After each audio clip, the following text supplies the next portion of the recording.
And I'm particularly excited about tonight because, in my opinion, this is one of the most crucial issues on validating Christianity that we could possibly discuss. The resurrection of Jesus is absolutely foundational to Christianity. It is not like the sprinkles or the icing on the cake.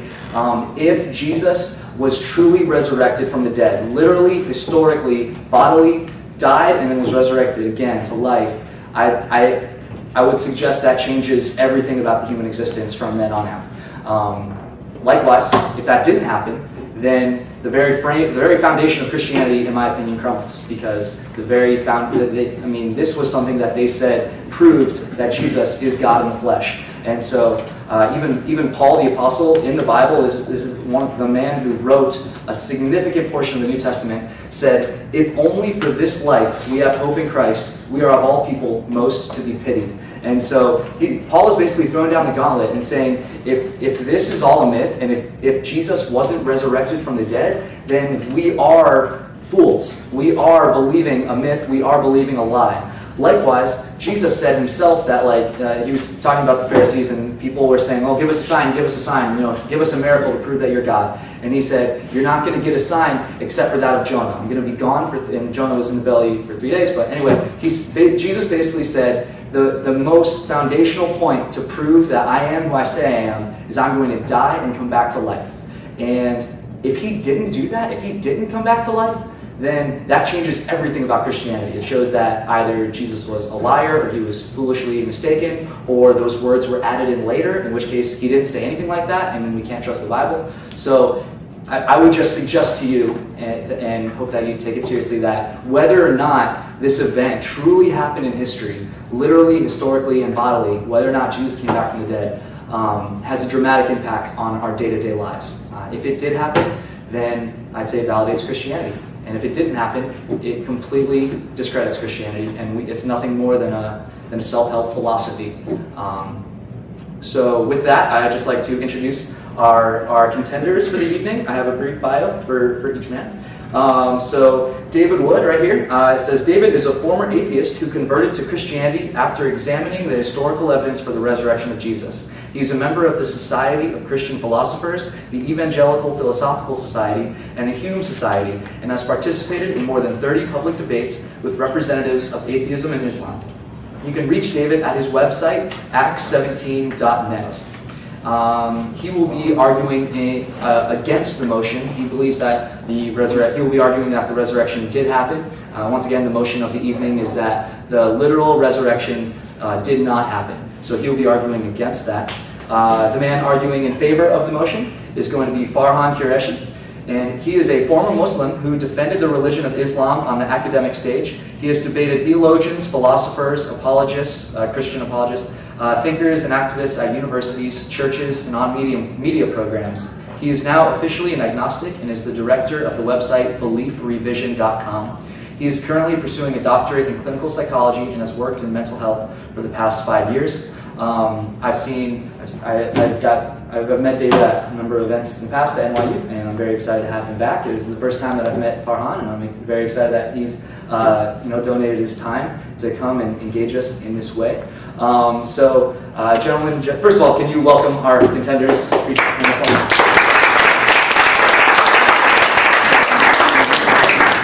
Before we get into opening statements, by no means are you identified solely by your past or any conversion experience or anything like that, but nonetheless it is kind of interesting the philosophical framework that you both came from and then changed to something significantly different. So would you mind I'll give you maybe a minute apiece to say, not to say what like the single biggest thing was that changed you from your former philosophical identity to your current stance now. Just to give the audience a flavor of who you are personally.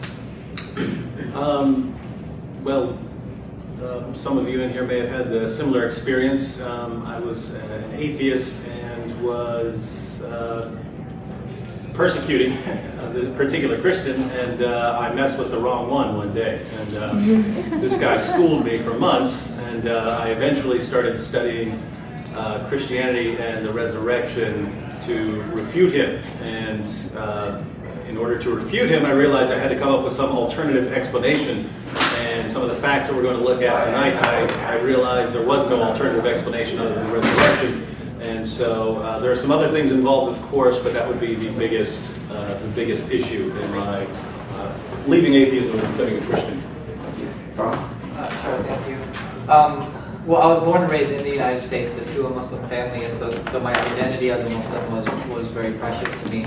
I, like most people who become attached to their identity, whether as an American or as an Indian person or a black person, white person, Christian, Muslim, I began this process, psychological attachment to my identity as a Muslim. And so I wanted it to be true. I really wanted it to be true. I practiced it, I was devout, I loved my family who practiced it. And so I started to defend it, I started to argue for it, I started to challenge other people on their beliefs and why mine would be true. And it was a little bit during undergrad when I started studying psychology, and then eventually when I would start working in mental health, that I saw human suffering for what it was. I began to understand human behavior more empirically. As a result, I realized that religion was an indoctrination process, that people's minds are conditioned and that they are brainwashed, or they convince themselves that their worldview is true to the point where it's difficult to see outside of the box or fathom otherwise. Defense mechanisms, if you will, come into play, denial and whatnot, in order to protect the ego from anxiety. And so once I realized that about myself, once I was able to do that introspection, I realized that nobody deserved hell, which is eternal suffering and torture and misery. That's what led me to leave Islam altogether. Great, thank you. With that, Farhan, you will get the first opening statement. You'll get 8 minutes. From here on out, I will basically be the timekeeper / questioner. So basically, just so you guys know where we're headed, the first portion of tonight will be opening statements, then the next will be questions from myself that we've put together ahead of time for both contenders. Then they'll have a chance to answer, and then there will be a response, as there'll be a response for the opening statements. Then the next section will be more of a cross-examination, where I become purely timekeeper, and they will have an opportunity to ask deliberate questions back and forth to hopefully keep whoever they are talking to on topic. Most of the time, I've seen numerous debates in my life, and a lot of the time, each candidate just talks about the issues at hand that he feels is the strongest, and they never actually try to dialogue or dismantle or defeat the opposing statements or the opposing logic. They just dance around where they feel comfortable, and they both accuse the other of not attacking their own view, and they accuse the other of not really digging into the issue. And so the second portion is going to give both of these men an opportunity to keep their opponent on track, and they'll both get an opportunity to do that. And the third portion is when you guys will be able to ask your questions. Like I said, we'll collect them, and then I will ask them from the front. So without further ado, Farhan, I'd like you to come to the podium, and we'll begin tonight. Good evening, ladies and gentlemen. Thank you for coming. Thank you, crew and NYU, for hosting us today. And David Wood, it's always a pleasure to be with you and to see you again. So I appreciate everybody for putting this together. This is the first time I'm actually debating the resurrection topic. I've debated numerous other topics related to Jesus in the Bible, problem of evil, philosophical issues, but this is the first time I'm actually having the opportunity to discuss the resurrection. And I think that it's important because the moderator was absolutely correct that the resurrection is the most crucial topic to prove Christianity. I think it's the only one. You might have arguments for or against God, but in terms of Christianity, I think the resurrection is the big topic. And by the resurrection of Jesus, what we mean is that Jesus died medically for 3 days and 3 nights, and then came back to life. That's generally the understanding. But more than anything, more than any other reason that skeptics would reject the resurrection narrative is because of its miraculous nature. It's more of an issue of whether an event of this kind could occur than anything else. Miracles are unbelievable. People from primitive societies believed in all sorts of crazy things. It's therefore no surprise that a resurrection narrative exists, no different than other miracles attributed to mythological beings or individuals within history, whether it's Mithra, Horus, Moses, Dionysus, or others. So there's many miracle myths that are out there. So it's not a surprise that such a story or a narrative exists. There were a few things, from when I was a Muslim that I still cherish, and this is some of the wisdom gems that you can find perhaps in every religion. But there was a saying of Muhammad, alaysul qabru kal mu'aynati, which means that hearsay is not like seeing. And I think that resonates perfectly well with this situation. Because we weren't there. I wasn't there. I don't know what happened. I don't know what those individuals were possibly witnessing or thinking when they claimed that they saw Jesus resurrected. I think that there's plenty of natural explanations that can be given, though, for the events that took place some 2,000 years ago. Now, the next thing that I want to point out, that God could have absolutely produced a miracle, being an omnipotent or all-powerful being, for the purpose of people believing. He could have done so in a much better and more convincing way than creating a historical mystery, if you will. I think that there could have been something that God could have done better than the resurrection 2,000 years ago in primitive Israel. And so this is the first issue that skeptics will argue, is that extraordinary claims require extraordinary evidence. And I think that this is an extraordinary claim, and therefore the evidence that David provides has to be extraordinary as well. And the reason why the resurrection is even called a miracle is because it is so unlikely, it is so improbable that we have to call it a miracle. Now, the next issue is using history as evidence, because history is somebody hearing a story from somebody else. And Bart Ehrman is very famous for repeating that he himself is a historian, and he says that it's somebody hearing something from somebody who heard it from somebody else, who heard it from somebody else, who heard it from somebody else, who heard it from somebody else. And that's what we're doing here. We're using history in that sense as evidence, and not saying that there can be no historical investigation. I think historical investigation is crucial to us considering what the past might be. I just think that there's better, or skeptics would say that there's better forms of evidence, and that God, being an omnipotent or all-powerful being, should have been able to produce something more convincing in terms of Christianity specifically.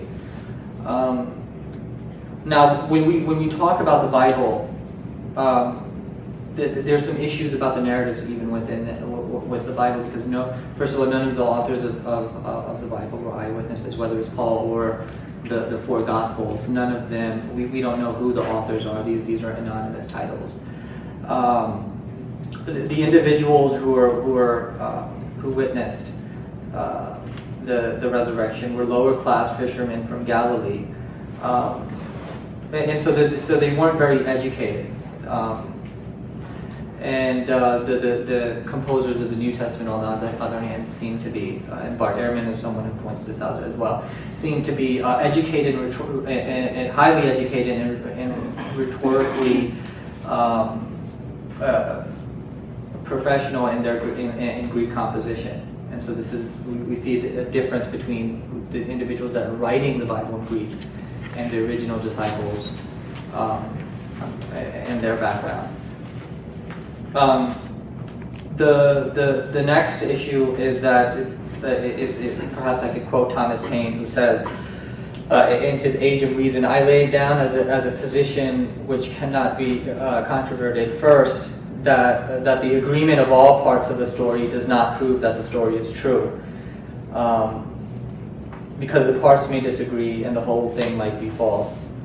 Secondly, that the disagreement of the parts of a story proves that the whole cannot be true. And that's the crucial part that I want us to focus on for a moment, is that the disagreement of the parts of the story prove that the whole thing is probably not true.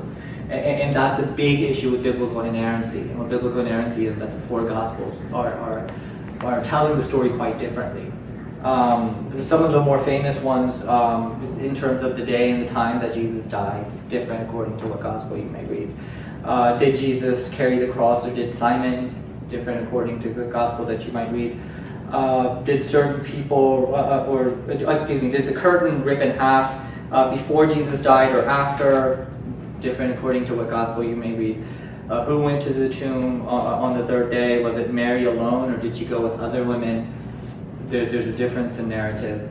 Was the stone rolled away from the tomb before they got there, or after?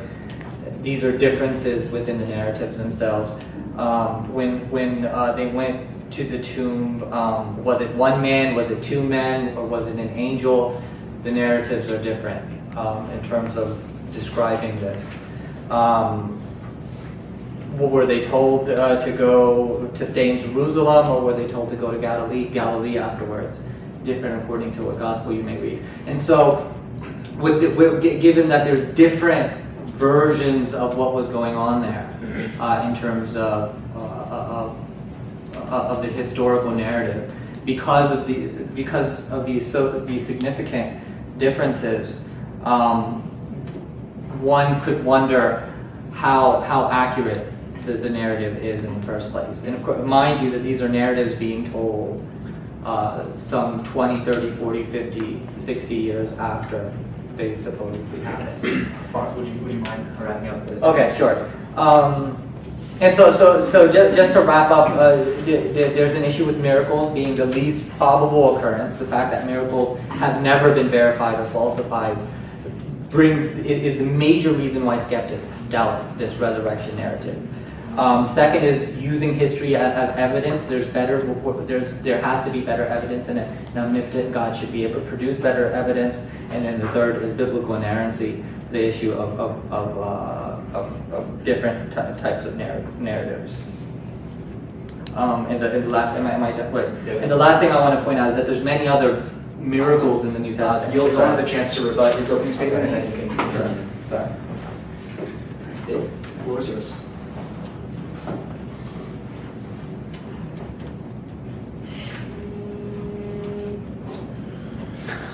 Well, good evening. I'd also like to thank NYU and crew for hosting the debate, and Farhan as well for making my task so easy tonight. I can tease it. We've been friends for years. Farhan pointed out that the main reason skeptics would have a problem with this is with the resurrection is because it is miraculous in nature. And so I'd like to begin with just a quick question about skepticism. What is the correct form of skepticism? Because I feel like I have the correct degree of skepticism. What I find is that many atheists are skeptical of supernatural explanations, but often very gullible when it comes to natural explanations. So any random explanation, no matter how poorly it fits the facts, as long as it's natural and doesn't appeal to the supernatural, we'll accept it. We'll go for that. No problem. No problem. Oh, some matter came together and formed life? No problem. Easy. No skepticism whatsoever, and we're going to see this with explanations for the data surrounding the resurrection of Jesus. I am skeptical of supernatural explanations. If you come up to me and say, hey, my friend was sick and I prayed for my friend and he got better, I'm going to think, your friend's immune system made him better, and that's probably what happened. Even though I would grant, because I'm a Christian, I would grant, hey, it's possible, but I'm going to think that's pretty unlikely. And given that the person does have an immune system, I'm going to tend towards that. So I am skeptical of supernatural explanations, but I'm also very skeptical of natural explanations when they just don't fit the facts. And that's what I found when I came to the resurrection of Jesus. So let's talk about some of the facts first. And there are lots of facts involved here. I'm going to focus on two main points. One, Jesus died, and two, he was alive again after he died. Pretty straightforward. Jesus died, and he was alive again after he died. And so if you've got that, I'd say you've got a miracle on your hands, and that's what we find in Christianity. Now, there are all kinds of lines of evidence for Jesus' death by crucifixion. The early sources that we have, multiple sources, multiple independent sources. We have Christian sources, Jewish sources, Roman sources. Everyone agrees that Jesus died by crucifixion. This isn't disputed. If Farhan wants to dispute it, we can go into some of the evidence. But I'll just point out, given what we know from history and the historical sources and what we know about Roman crucifixion, this is not disputed at a scholarly level. And I'll quote a couple of non-Christian scholars here just to give you an idea of what even non-Christian scholars say about Jesus' death by crucifixion. Atheist New Testament scholar Gerd Ludemann says that Jesus' death as a consequence of crucifixion is indisputable. So it's not, hey, we have some good evidence for it. It's indisputable historically.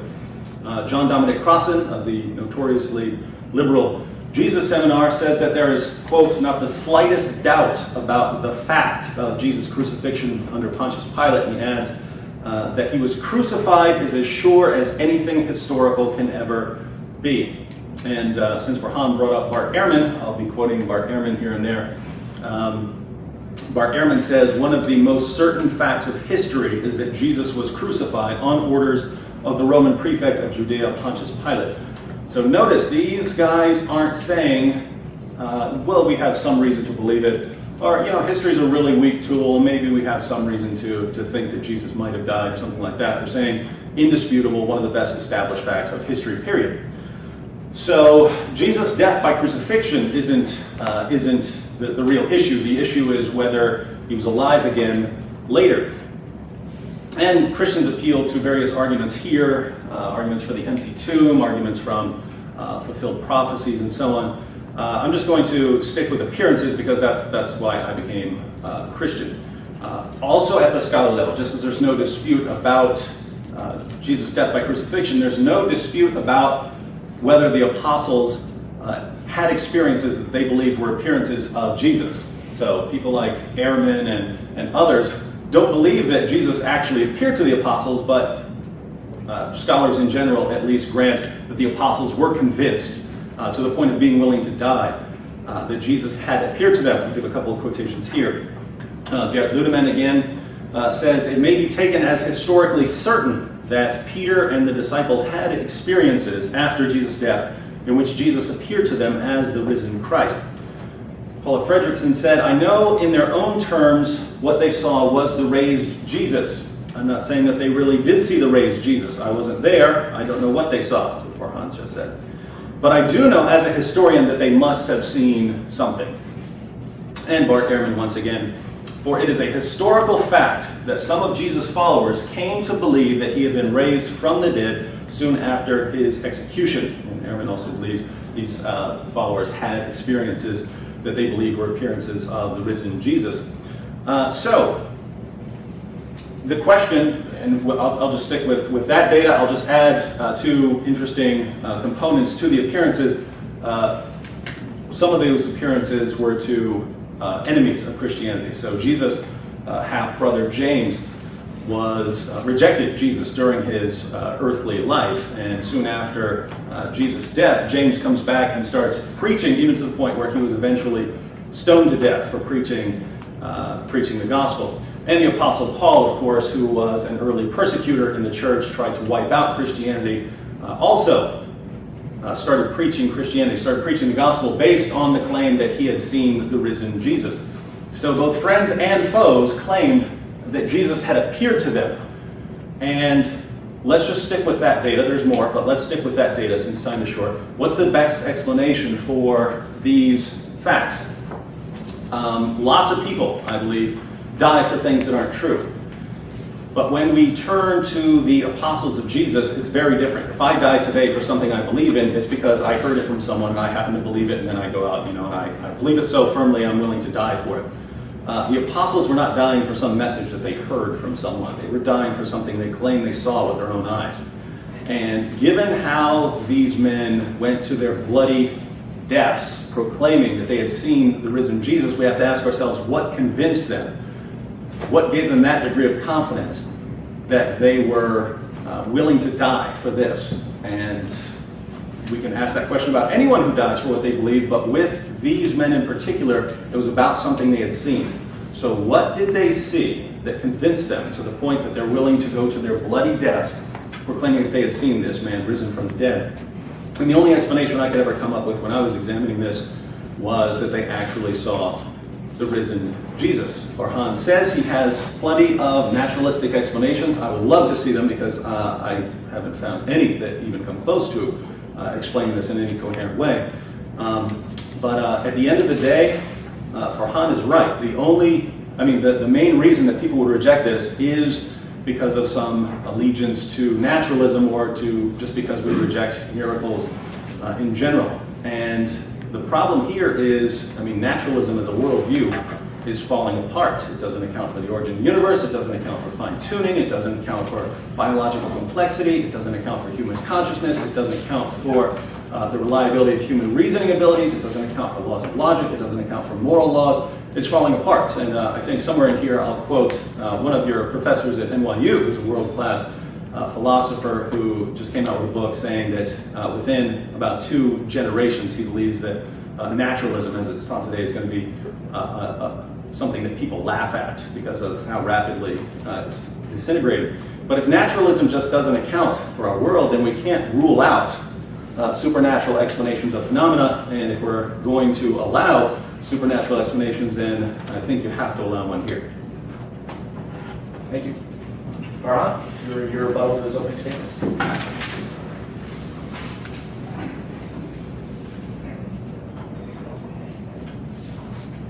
All right, thanks, David.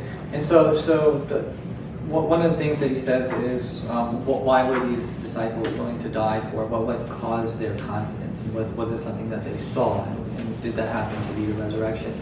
Well, what we know through group psychology is it doesn't have to be one particular incident.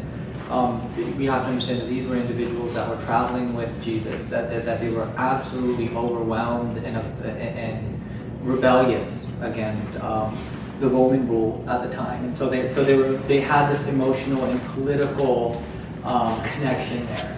It said that the fishermen were absolutely treated unfairly by these Roman rulers. The fish that they would catch for the people was not compensated, and so these people were upset by their situation.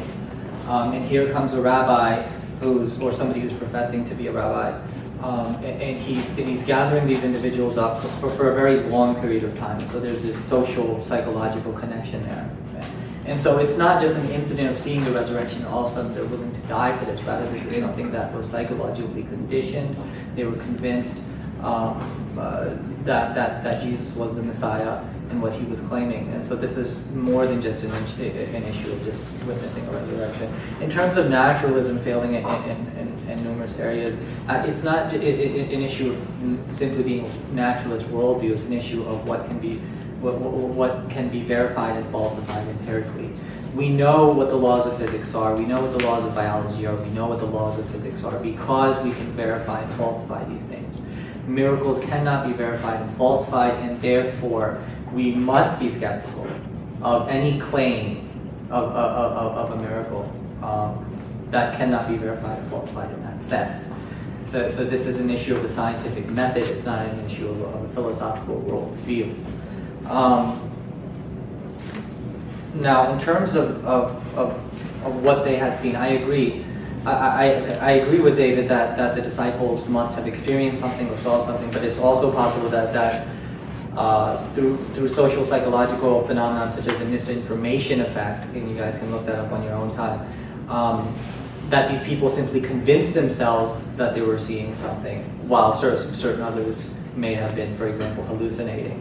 And what do we mean by hallucination? Obviously, when we talk about seeing something, whether in the external world, we're talking about light that goes through the retina and creates a vision inside of the brain. If the external stimuli is not there, we know that it's variant brain chemistry. that's causing it. That's the only two explanations that we can have for visions. But my time is up. All right. David, your rebuttal to his opening statements?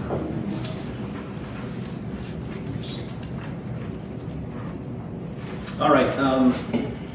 Farhan says that miracles cannot be verified and falsified by this kind of investigation. And my question is, who says so?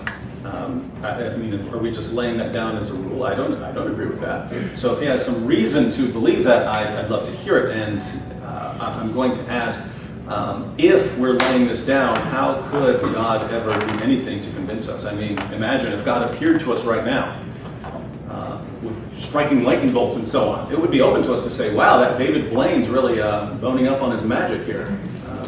Aliens are really messing with us now. We could explain it in all kinds of ways, even if God is here in all kinds of glory and telling us what to believe. If we're going to be that skeptical to where we're just going to go with any alternative, we could never believe in God unless He just programmed us to it to give us any kind of option. So if we're going to have if we're going to be a little more open to these kinds of truths, then I would say we have to have a different methodology. Now, Farhan's alternative, his naturalistic alternative, and I'm assuming he came out with his best one, right? He obviously didn't come with one that's like 50th down on his list of good alternatives. Assuming he came with his best one, and his explanation was that the disciples were upset. They're really sad. They were psychologically conditioned to believe that Jesus is the Messiah.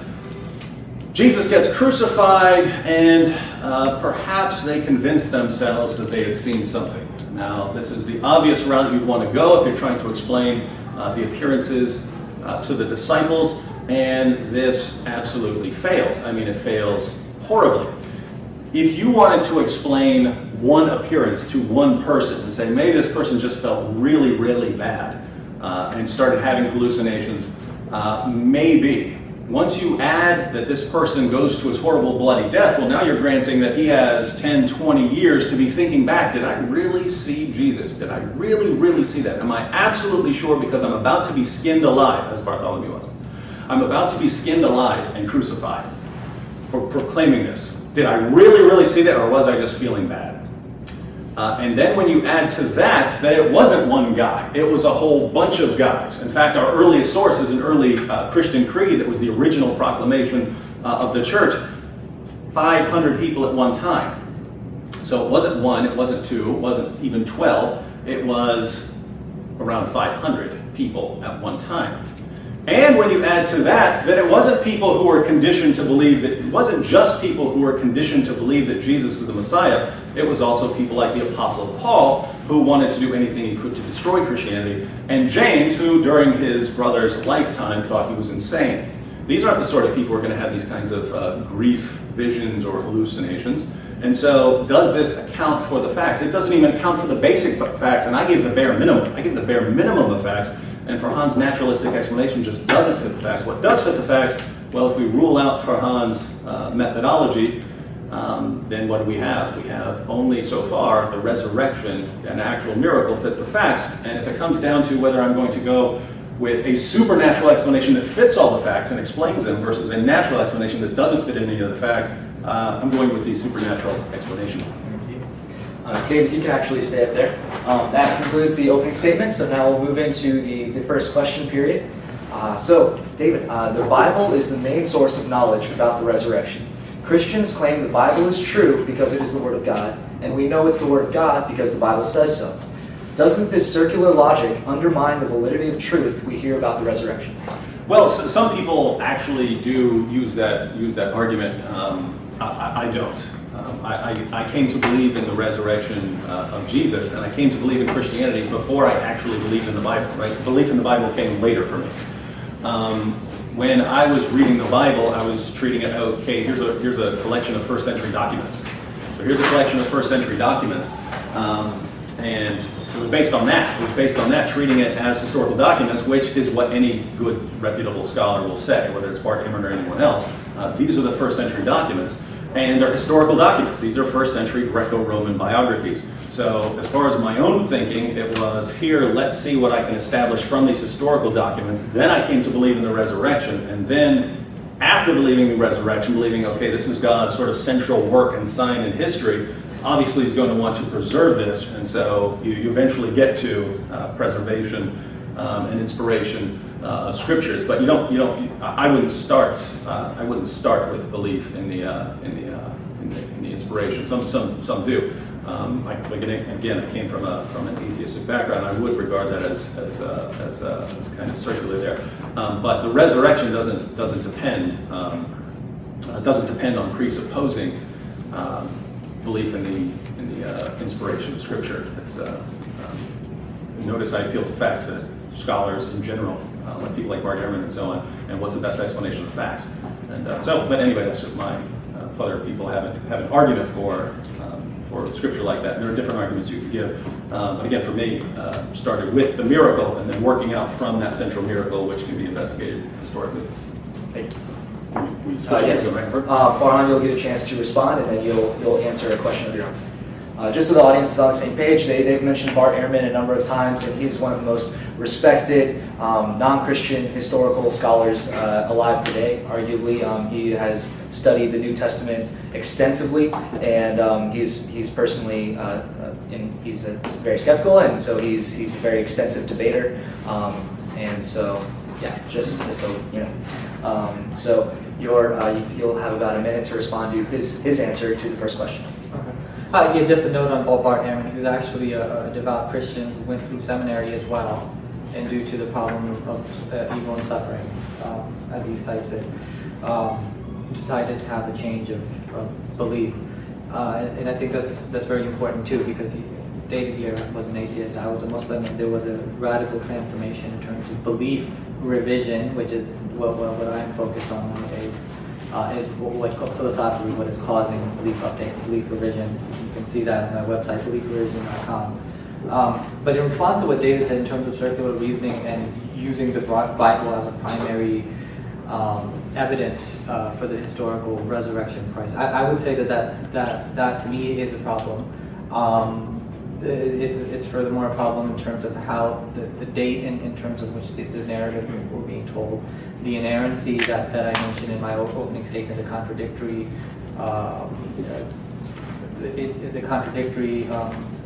statements that are there in the four Gospels. And so, I obviously do think that it's an issue, and I do see somewhat of a circular reading. I think that there might be some extra biblical accounts that talk about the crucifixion event, but I don't think that they get elaborate enough in terms of post-mortem appearances. Great. Farhan, you can actually remain at the podium. This question is for you.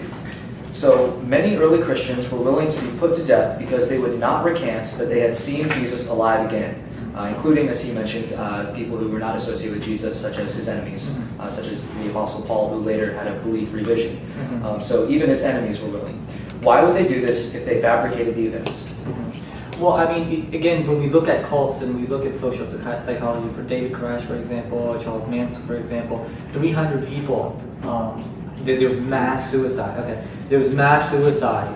And you look at Muslims who are blowing themselves up in the Middle East. It's no surprise that people would kill themselves for what they believe in.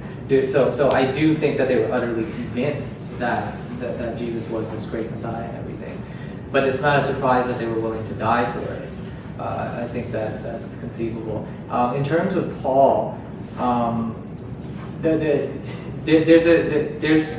theory is that he was suffering from temporal lobe epilepsy. I think that he was having hallucinations. Clearly, he was seeing things that other people were not. There was this extreme pain that went along with his visions. And so I think, in addition to that, I think that it's possible that he started to psychologically go down and depressed because of all the persecuting that he did towards Christians, and seeing how faithful the Christians were and even how righteous they were. He might have been emotionally struck by that. So I think that there is a psychological explanation for this type of behavior. Thank you. David, your response? Now we actually have a combination hypothesis, right? Because Farhan wanted to explain the beliefs of the disciples, of Jesus' original followers, through some kind of conditioning and grief hallucinations. And now, in order to explain the Apostle Paul, who obviously wasn't conditioned to believe that Jesus is the Messiah, we have temporal lobe epilepsy to explain the appearances to Paul. So it's just very interesting, and we have to toss James in there, so we can toss in, I guess, some epilepsy or some kind of other hallucination there. It's just interesting that with respect to Jesus, this is the one that just everyone's hallucinating about. Hundreds of people all just start having epilepsy and having these grief hallucinations and so on. Is there such a thing as a natural miracle? I mean, it's just something so inexplicable on naturalistic terms that we have to say, wow, that is so improbable, that must be a natural miracle. There's no way all of that came together. So Farhan is saying that the supernatural explanation that Christians are using is just unbelievable because it's so miraculous in nature. Well, Farhan, I think that when you're putting that many improbable things together into one, you've got a natural miracle on your hands, and I'd say that's worthy of skepticism as well. Great. Thank you. Farhan, you could retake it as this question is for you. So, why do you think most Christians still believe the resurrection to be literally true? If reason and logic cannot lead one to, which I'm assuming you would agree with the statement, it is not logical and reasonable to believe this literally happened. So, if reason and logic cannot lead one to trust that it actually happened, what is the main reason they still do so? Again, I would give a psychological explanation for it. I think that they want Christianity to be true. I think that it's consolatory. I think it gives them inspiration. I think it gives them meaning in life. And that is something that's very difficult to give up, because if there isn't a God, then what do I have to live for? What about all the things the suffering that I've been through? Am I not going to be rewarded in the afterlife? I think these are existential issues that each and every human being has. And so religion is consolatory in that sense. But I do think that there are a number of Christians, don't get me wrong, who have intellectually pursued Christianity, and that the resurrection is the strongest argument in their minds as evidence for Jesus, for the Jesus narrative, and I do admit that that's possible. Is that it? Yeah, you can cease talking whenever you want. You have a few more minutes if you'd like to. 3 minutes? Yeah, each I should have described I it. could go back to what Dave was talking about earlier. I don't know if that would do justice to this question. You can use your time however you'd like. Okay. You have about another 2 minutes. So Okay. yeah, the questioner gets about 3 minutes, and then the response is a single one. So you can use your time however you'd like. Yeah, I mean, in terms of that question, I think that it's perfectly acceptable to have a psychological explanation for why somebody would be Christian. But what he was talking about earlier was mass hallucination. I doubt the 500 number. I'm not sure if we can historically verify that there was hundreds of people who were seeing this. I think that that's what's in the narrative, and just like we have the discrepancy in terms of what was going on between the four Gospels, I think this number could have been made up. There's another incident where hundreds of people were actually resurrected. It wasn't Jesus. It just wasn't Jesus, and their tombs were wide open, and you had hundreds of zombie-like, I don't know, resurrections. And this is in the biblical narrative that talks about 500 people witnessing this as well. And there's no historical evidence for this. And so it's possible that certain individuals were hallucinating like Paul. I mean, obviously, if you're seeing things and hearing things that other people are not, we understand, and matter of fact, I work in mental health, that we define this as auditory and visual hallucination. There's no other way to explain it. David, you have a minute to respond. Farhan said he doubts the 500 number. It's important to keep in mind that that's not even in the Gospels. It comes from a much earlier source. That comes from the Creed. The Creed is recorded in 1 Corinthians chapter 15, but it's actually much earlier. So if you want the earliest passage in the New Testament, it's a Creed at the beginning of 1 Corinthians 15, verses 3 through 7. And that's where we come up with the number. And why is that important? Because even critical scholars will date this creed to within 2 years of Jesus' death and resurrection. So if this is circulating in 2 years, and this is on the list of witnesses, these 500 people, certainly not something that would have obviously been exposed as a lie pretty quickly. The hundreds of zombie-like people, the Bible doesn't give any number of the people that were raised, but it's an interesting point. It doesn't say hundreds or anything like that. It's an interesting point because that does come from a later source, much later than the Creed. That comes from the book of Matthew. So I'm coming at this critically. Farhan is putting all of this on the same, everything in the Bible on kind of the same level. I'm looking at this saying, wait a minute, you're quoting one source. I'm quoting the absolute earliest material that is confirmed even by critical scholars.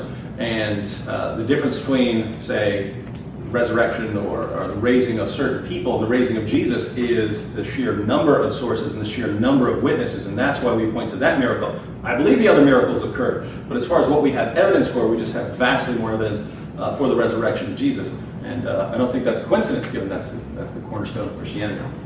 Thank you. You can actually remain at the podium. This question is for you again. You have 3 minutes to respond. The scientific method used to discern and unveil truth as we know it today relies on observable, repeatable tests. Since the resurrection fits neither criteria, shouldn't it be rejected in the same way we would reject anything else that is nowadays not observable or repeatable in science? Well, we're talking history here. The scientific method is the scientific method, and not even everything in science is actually uses the scientific method. When we're talking about the scientific method, we're talking usually about things you do in the laboratory. You perform an experiment, you gather your data, you formulate a hypothesis that accounts for the data, then you formulate more tests to go and explore that data. More tests to test your hypothesis and see if it's confirmed or disconfirmed. You can do that in a laboratory, but you can't even do that with various things in science. If you're talking about the formation of the universe, you're not talking about repeatable experiments that you say, okay, let's try it over and over again and see if we come up with the same thing. If you're talking about the history of the world or the history of evolution or something like that, you can, these aren't things that you do in the laboratory. You repeat your steps in that way. But I believe that the heart of testing hypotheses, even though it's not the same as the full-blown historical scientific method that you use in the laboratory, the kind of heart of testing hypotheses does apply in other areas, whether it's to historical events or to scientific phenomena, namely that you form a hypothesis that is going to account for the data. You try to say, I want a hypothesis, I want an explanation that accounts for what I'm trying to explain. And if it accounts for it, then it's a good explanation, and you look for if there's any disconfirming evidence, and you look for competing hypotheses, because sometimes you can come up with multiple hypotheses that account for the same data, and then you try and come up with tests to see which one is confirmed. So applying that method of hypothesis confirmation to the resurrection, we have our data. We have data to work with. There's no shortage of data. We even have data that are agreed upon by both Christians and non-Christians. And so the method I've laid out is, here's the data, what accounts for it. It's obvious that the resurrection accounts for why every shred of evidence we have tells us Jesus died, and every shred of evidence we have tells us he was alive again after he died. The resurrection fits that very, very well. The alternatives, if we're going to start appealing to mass hallucinations and epilepsy and so on, if you're going to do that, you could explain anything, right? You could explain anything like that. You could explain anything in history like that. Neil Armstrong walked on the moon. No, he didn't. They all had hallucinations. How powerful is that? One, it's so improbable that we would have to reject it based on its sheer improbability. And two, it still doesn't even account. It still doesn't even account for the data. You might know people who hallucinated that they saw their grandma. A couple years later, if it comes down to I'm about to be tortured to death over this, the person's going to be wondering, did I really see grandma or something like that? And with the disciples, it's to the man, down to a man. It would be different if half of them were ready to go to their deaths and the other half had doubts. It's down to a man.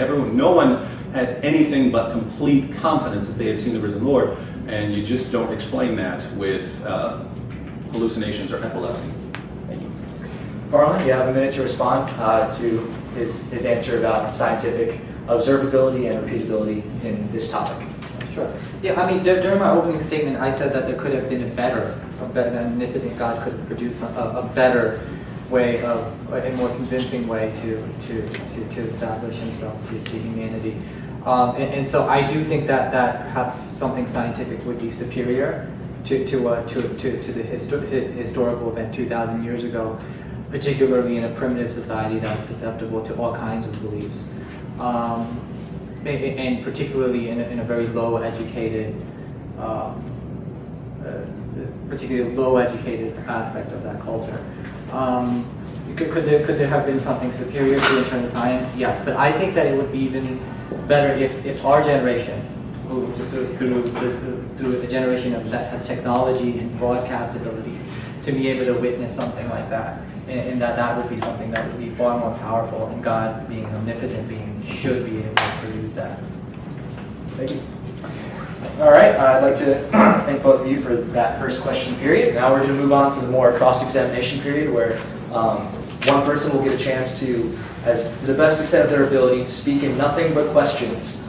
Feel free to word an objection with a question mark at the end, however artfully you want, but I encourage you to speak only in questions to keep your opponent on topic. And then after 6 minutes of that, you will get, whoever is asking the questions will get a chance to respond however they like with words for about 2 minutes to answer the answers that they just heard. So David, you are the questioner first. So at this point, I'm simply a timer. So begin. Yes, Farhan, if we're going to assume from the beginning that a naturalistic explanation is always going to be better than a supernatural explanation, can you think of something God could do apart from programming us to believe in him? Is there some miracle that God could perform that we just absolutely could not attribute to some natural explanation? Well, I mean, because God is a supernatural being, I would imagine that God could produce supernatural. If God exists, God would be a supernatural being and would be able to produce supernatural. But, I mean, could you come up with any sign that God could give to us right now that we could not, by any stretch of the imagination, attribute to something natural? I think a resurrection in today's day and age would be phenomenal. I think any of the miracles that are attributed to Moses or Noah, in a day of technology where we have cameras and ways to document. But given that we do have a superior technology, wouldn't it be easier to explain away the appearance of a miracle? No, I think if a person is medically dead and comes back to life and people are clearly seeing it, that would be But couldn't you just say, obviously everyone is in on some sort of fabrication? Right, that they're making it up as broadcasting. Or couldn't you say that an alien came and did this? Could you say that? I mean, I don't know whether I would fall to the conclusion that an alien. I've never seen an alien, so I don't know. It would be natural. It would be a natural explanation. I'm sorry, just to cut you off. You've cut off his words a number of times, so just to be fair. that. Yeah, we can. They do that all the time in court. Oh, I know, I believe it, but just to be fair to each side, we'd like him to be able to finish the sentence before the next question follows up on that thought. No, I think that God should be able to produce a supernatural miracle that is convincing to each and every one of us. If that's his purpose, if miracle producing is what God must do to convince us, then I think that there's probably better ways than just miracle production too. What would some better ways be to convince us that God exists? Subjective revelation. Can you give us some examples? Personally coming down to each and every person and having a communication with that person. How could we not attribute that to hallucination or to aliens or to someone trying to trick us or anything like that? Well, I mean, I'm definitely a person who doesn't discount hallucinations. I think that there could be some reality to hallucinations that people are seeing. And I think that there's certain mystics and psychiatrists that would agree with that. So I'm not against hallucinations being, just dismissing hallucinations. I think that they could have profound revelation. But in terms of, I think that there's a wide range of hallucinations, and they symbolize different things to different people. Farhan, you said extraordinary claims require extraordinary evidence.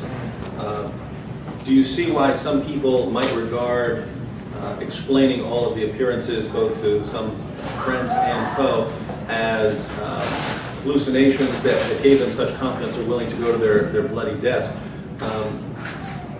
Can you see why some people would regard that in itself as an extraordinary claim, that there was that level of hallucination?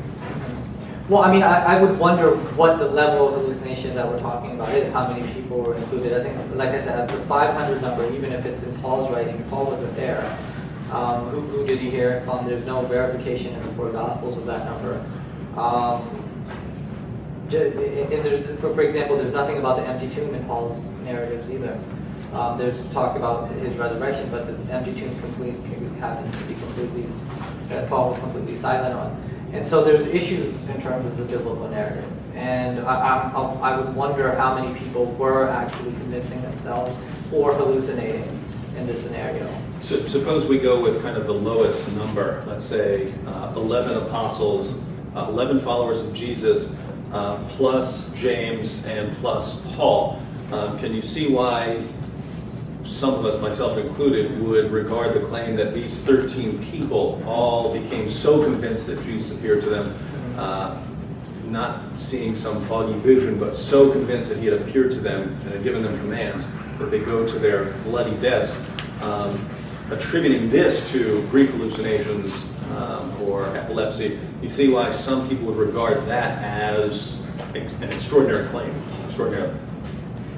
No, I mean, I can see what you're, don't get me wrong, Dave, I completely understand what you're saying in terms of, you know, the numbers here. But I think that there have been examples in history, in India in particular, where several individuals have seen, for example, the guru levitating. There's several stories of that kind. There are examples of organized schizophrenia and schizotypal individuals. And matter of fact, Harold Camping was one of the most recent ones. What they didn't necessarily hallucinate, but that doesn't mean. But we're talking about people who have variant brain chemistry that cause hallucinations coming together to form cults. That is something that we do know and have researched. Do you know of other examples where you had sort of friends and foes all coming together, hallucinating about the same person and then going to their deaths for the confidence that is instilled in them? Or is this kind of a unique? I mean, I think that they were all pretty much friends. I think James was the only foe that we know of. I mean, Paul came a lot later, but James was the only one, and he was Jesus' brother. So there was some emotional connection there. All right, thank you. David, your response to what he's just said? You have 3 minutes. Well, again, you say 3 minutes? Actually, for the sake of time, can I make it 2? Sure. I asked Farhan for an example of, I asked him for several times for an example of something that God could do where we couldn't, we still wouldn't believe it if we're going to use this, we can just spout any naturalistic explanation we want and that's going to be more believable. Again, if that's our methodology, nothing God could ever do would ever convince us. And so, if your methodology that you're using from the very beginning makes it so that even if God exists, there is absolutely nothing an all-powerful being could do to convince you of something, then I'd say you've got a flawed methodology, right? It sounds like you're deliberately ruling that sort of thing out from the beginning as part of your methodology so you can never even get to the truth. I mean, think about it. Farhan would grant the possibility of the existence of some being like God, and yet, following the methodology he has, there's nothing that being could ever do to convince him of it. And so, if it's possible that being exists, obviously we should have a methodology that allows us to discover that he exists. But using his current methodology, we could never do that.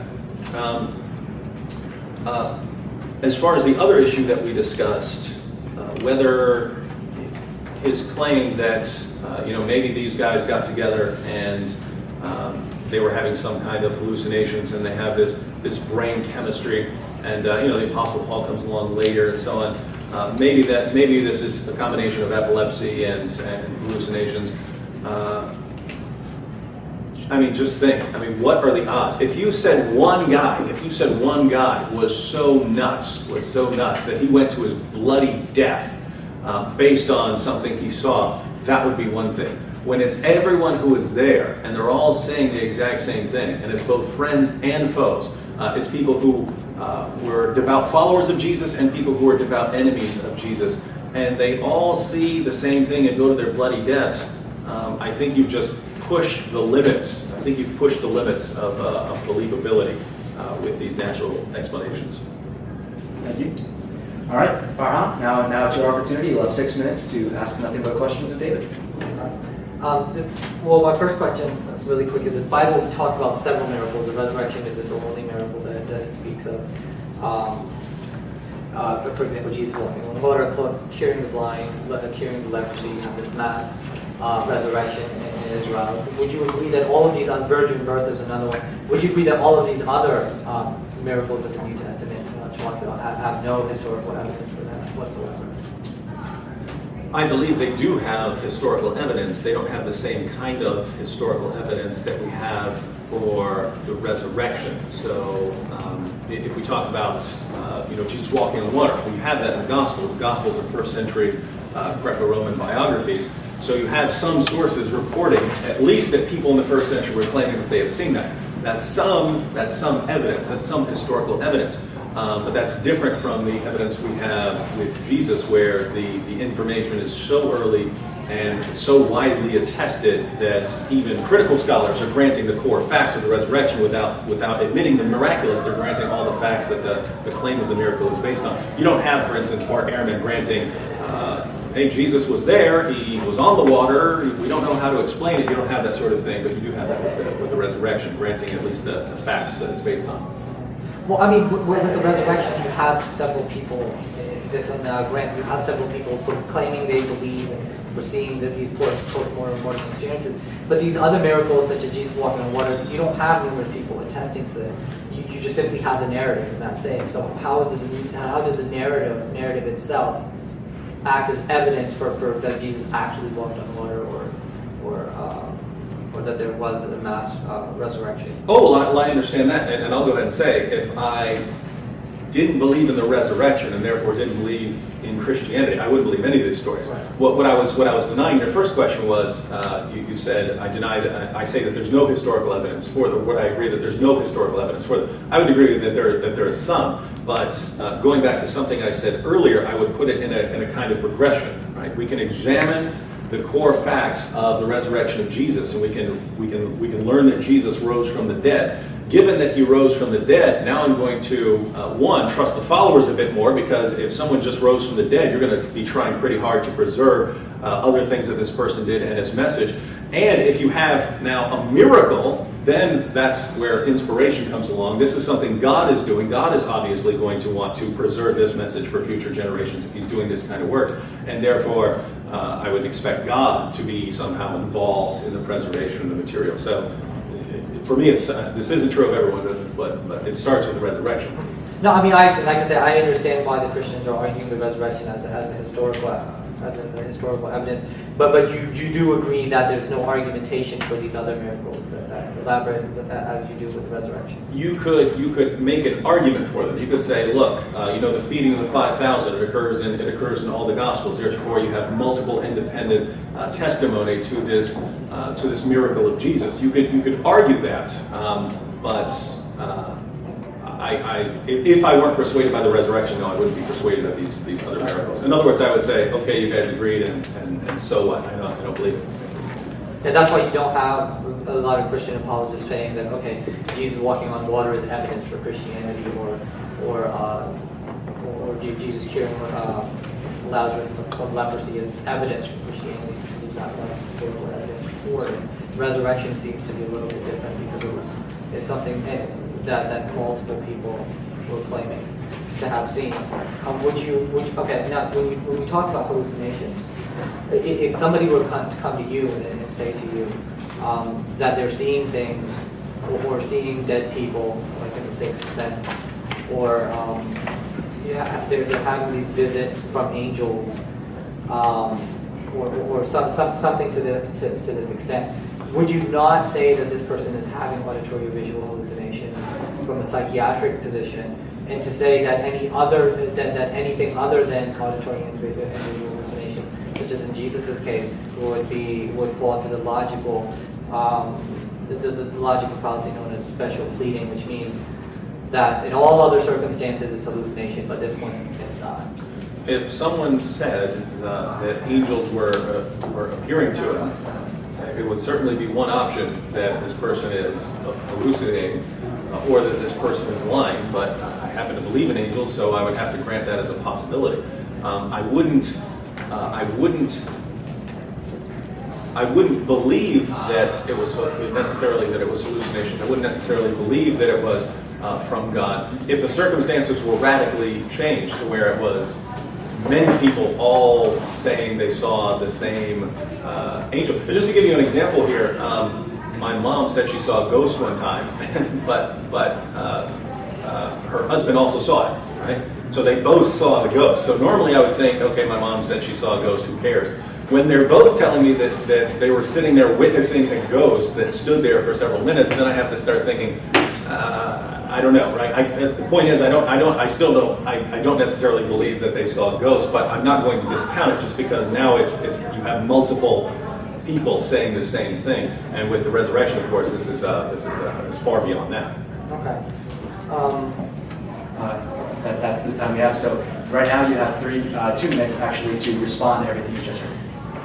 Okay. Well, I mean, there are stories, and I come from a culture where there's stories of ghosts and demons and goblins, that multiple people have gone to a haunted house and experienced the same thing, or something along those lines.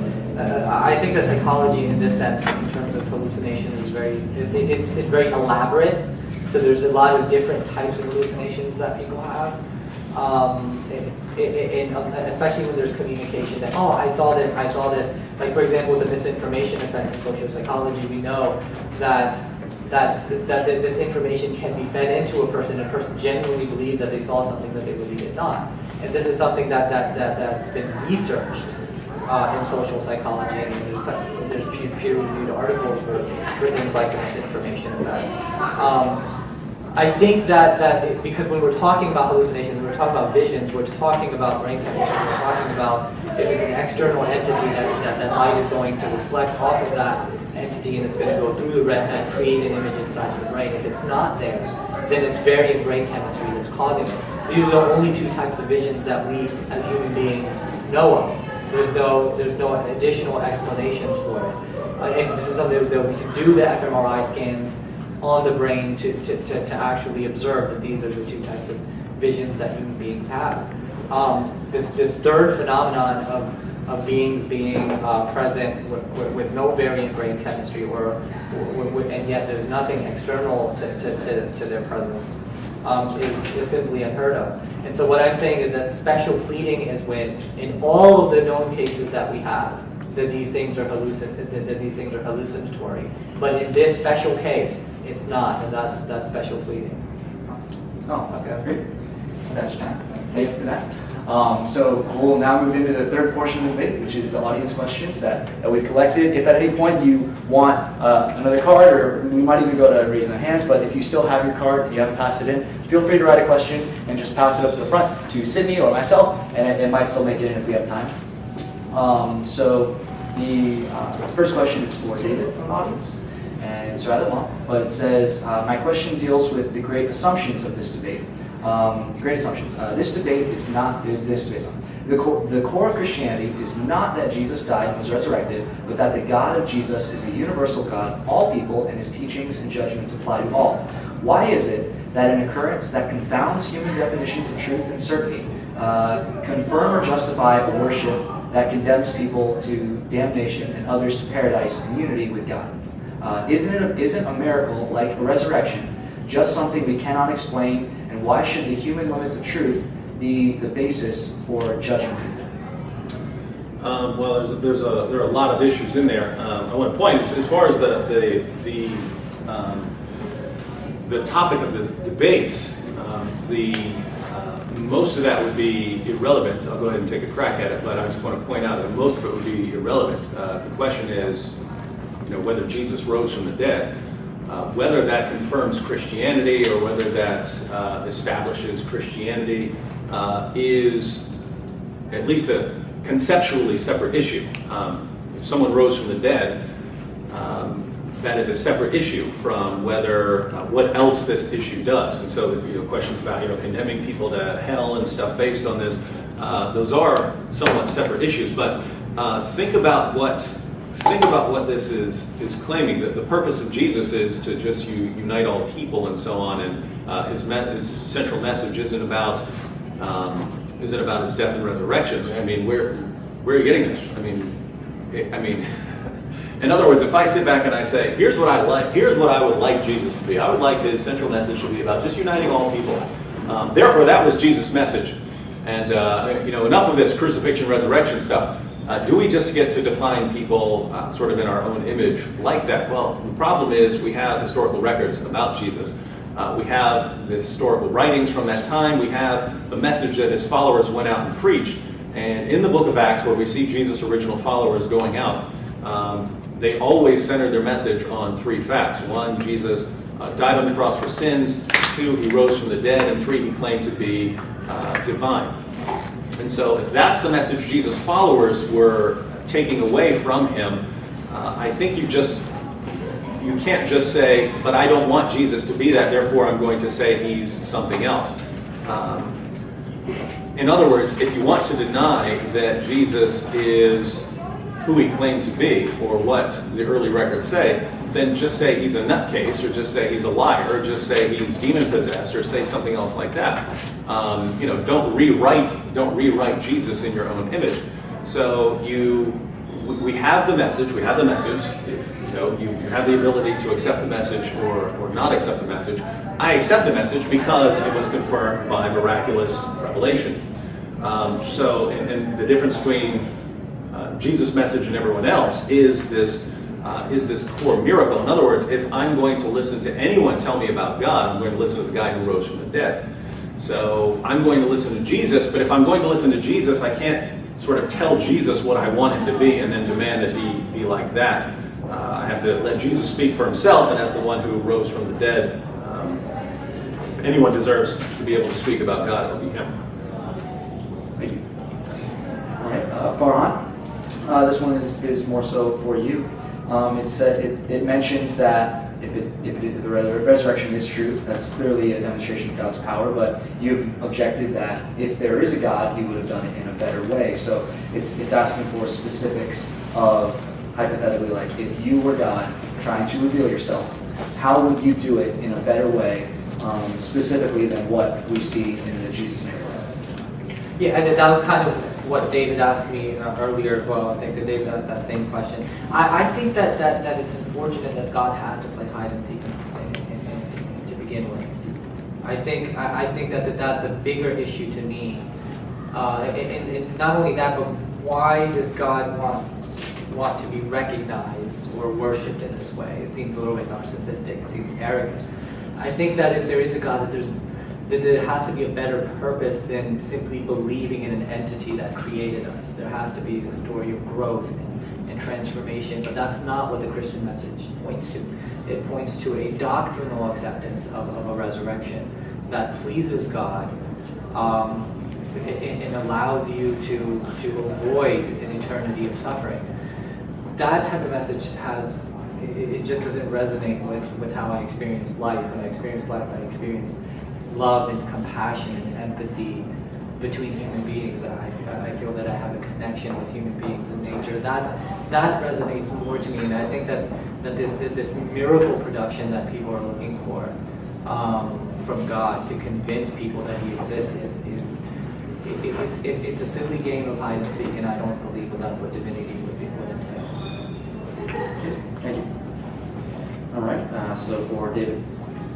It says, so even assuming that the resurrection is true, the question is something to the effect of, Jesus never completed all of the prophecies of the Old Testament. For instance, he never brought all of the Jews back to Israel after the Roman conquest of Jerusalem about a century after the resurrection. And he never rebuilt the temple.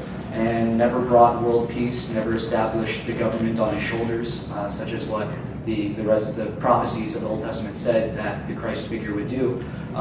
So even if we start with the assumption that the resurrection is true, how do we still claim that Jesus is God, as the Christians say he is, in the wake of the broken prophecies we see elsewhere? Well, as far as Old Testament prophecies, this was one of the reasons that some people were rejecting Jesus. They had certain expectations about what the Messiah was going to do. Jesus isn't doing those things, therefore, whoever this guy is, he can't be the Messiah, and yet he's claiming to be the Messiah. What's wrong with him? If we agree that Jesus is the Messiah, and if we agree that Jesus rose from the dead, the rest of it isn't hard to put together. So if Jesus rose from the dead, then his message would seem to have God's stamp of approval. Jesus says that he's the Messiah coming to bring the kingdom of God, that he's going to go away and that he's going to come back. So any prophecies that hadn't been fulfilled at the time of Jesus, obviously going to be fulfilled in the future. And that's why you have Jesus claiming in the Gospels that he's going to come back and he's going to judge things like that. Now, if you reject the resurrection, I would say, yeah, he doesn't fit, and who cares what he said to begin with. But if we're saying that, because it sounded like the question was, granting the resurrection, how do we reconcile all these other things? Well, if we're granting the resurrection, then we're granting that he does have this divine confirmation, and therefore what he says about returning and so on, that all fits together. And so once again, it kind of comes down to whether you accept the resurrection or not, as far as whether this fits together. Sure. Just staying to the heart of the question, though, like the Old Testament prophecies do paint sometimes a rather different image of what we see of the historical Jesus, though. For instance, he never established a power structure like the Jews thought he would, or the Pharisees thought he would. He never brought about world peace, things like this that the Old Testament says the Messiah would do. Does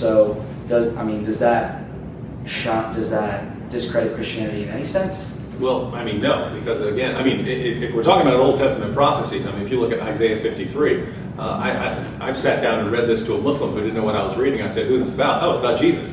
It's written 700 years beforehand, but it so obviously fits with Jesus' death by crucifixion that I'd say it's clearly about Jesus. As for other prophecies that don't fit, once again, Jesus said he's coming back to judge. He is coming back to bring peace and so on. And so, if those sorts of things,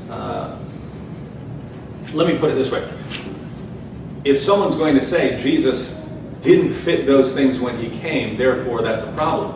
Well, the only people who are going to be concerned about Old Testament prophecies not being fulfilled in the Messiah would be the Jews. But if you're an Orthodox Jew, you still believe those prophecies haven't been fulfilled. In other words, if Christians believe certain Old Testament prophecies haven't been fulfilled yet, Jews believe the exact same thing, that certain Old Testament prophecies haven't been fulfilled yet. There's no timeline given on some of those prophecies of when they're going to be fulfilled. So Jesus comes, and he's very different from what people expect, but he's obviously fulfilling certain things, and he says he's going to fulfill the rest. If the resurrection happened, then I have to agree with him. If it didn't, then I see why you would say he doesn't fit. Gotcha. Thank you. Most of the questions were for you, David, so this will be the last question of this section, and we'll move into the closing statements. So this is based on something that Farhan mentioned in one of his, perhaps his opening statements. And it says, what are your opinions on the literary significance of the images in the Gospels? He mentioned that they were uneducated fishermen who produce these very articulate, very literary, very noteworthy pieces of historical work. So is it possible that a group of well-read scholars gathered to write the next Aeneid? No, I didn't get to this, but I completely disagree with Farhan's description of the Gospels. The Gospels are exactly what you would expect, given the people who are claimed to have written them, with the possible exception of John. So Mark, we don't have much of a description of, but he seemed to be a well-to-do young man, a traveling companion of Paul and Barnabas and so on. So he didn't seem to be some dumb, uneducated person. Matthew was a tax collector. He would have had some education. He wasn't a fisherman. He was a tax collector. This was a businessman He would have been used to taking notes and so on like that. It would have been difficult for him to keep track of the events of Jesus' life. Luke was a physician, would have been extremely educated. Luke was a physician, so he would have been extremely educated, and I don't think it's a coincidence that this is some of the best Greek in the New Testament, and then we have the book of Acts, which even non-Christian historians agree is very well written history. That's exactly what we would expect from a very well-educated person. So the only question as far as the Gospels are concerned is the Gospel of John, is the Gospel of John itself, which does claim to be written by a fisherman. I don't necessarily associate being a fisherman with being dumb. I don't. You could be the smartest man in the world and be a fisherman. Jesus was a carpenter, super intelligent person. I don't associate being a fisherman with being dumb. But at the same time, if we're speaking critically, there are lots of scholars out there, and there are even Christian scholars who believe that based on some of the things that are said at the end of the Gospel of John, that the Gospel of John is actually sort of John and John's followers putting this together. And we know that throughout the New Testament they would have scribes, right? So lots of the times Paul would sign the letter in his own hand at the end, but he's dictating to a scribe. And so it wouldn't be a problem for someone like John to be dictating this to his followers who are then compiling the book of John. But I don't see anything in the Gospels that would be inconsistent with the people who they're attributed to. Thank you. Farhan, to conclude, would be your response to that about the apparent discrepancy between the lifestyle of the men writing the Gospels and the literary eloquence that we see as a result of their work. Well, I mean, the bigger issue with the Gospels is that we don't know who authored them. Well, what I was speaking to when I was talking about Jesus' disciples in terms of being fishermen was that these were the types of individuals that were following Jesus. These were the type of individuals who were susceptible to beliefs like these, like the beliefs that Jesus was preaching. And so when I'm talking about low education, when I'm talking about primitive cultures, what I mean is that this is a type of culture, and these are the types of people that were susceptible to these kind of belief systems. For Peter, and I think, Peter's actually identified as being illiterate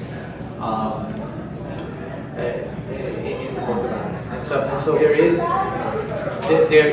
level of illiteracy there, but more important than that, I think that there was a connection between these disciples. They're tired of the Roman Empire. They wanted to rebel against it. For example, Judas was a zealot, right?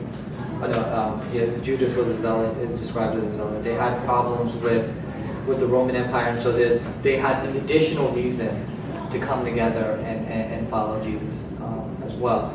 And so, I mean, I wasn't trying to do that to belittle the followers of Christ. I'm simply trying to say what these types of people were obviously susceptible to. Okay, thank you. That will conclude the question period. So, Farhan, you got the first word. You'll also get the first word now. You have 6 minutes for your closing statements. Yes. I get the first? Yes. Okay.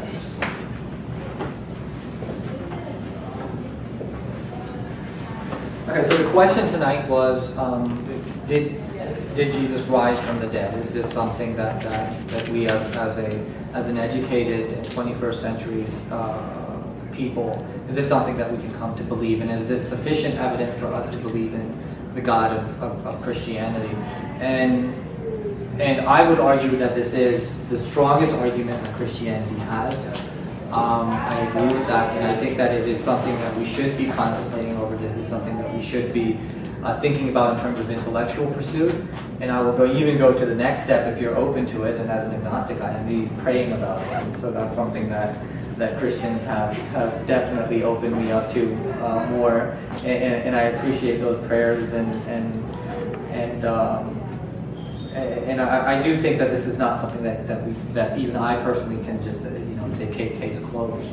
I think that that the way that the Christians paint the picture or how the New Testament narrative explains the scenario of the resurrection is interesting, because according to the facts that are there in the narrative, it would seem that it's plausible that Jesus was resurrected from the dead. I have problems with the inerrancy issue of the Bible. There's different accounts in terms of what happened, how many men were there, how many people, whether it was angels or 2 men, how many women went to the tomb, and so there's issues with the narrative that David did not touch on.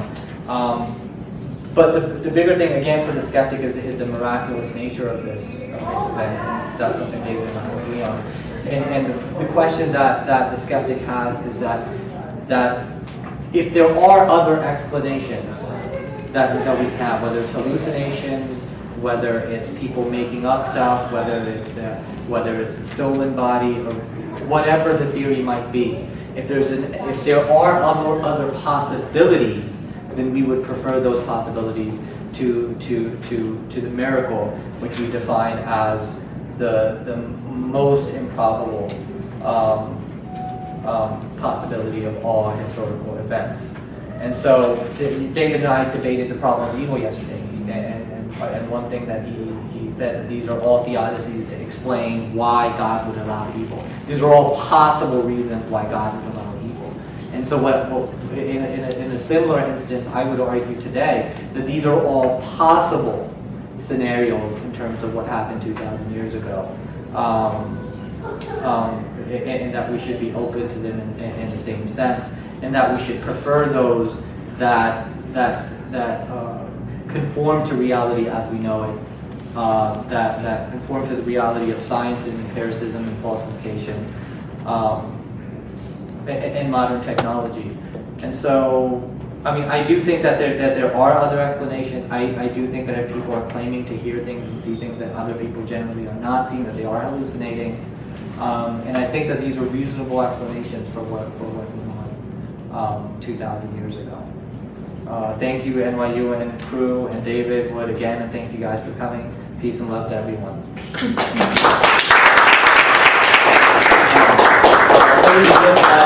If you guys could take out your contact cards and comment at the very end about who you think has been the most convincing while he is giving his concluding remarks, then we'll collect them after he's done. So just write the entire time I'm giving my closing statement. Quickly.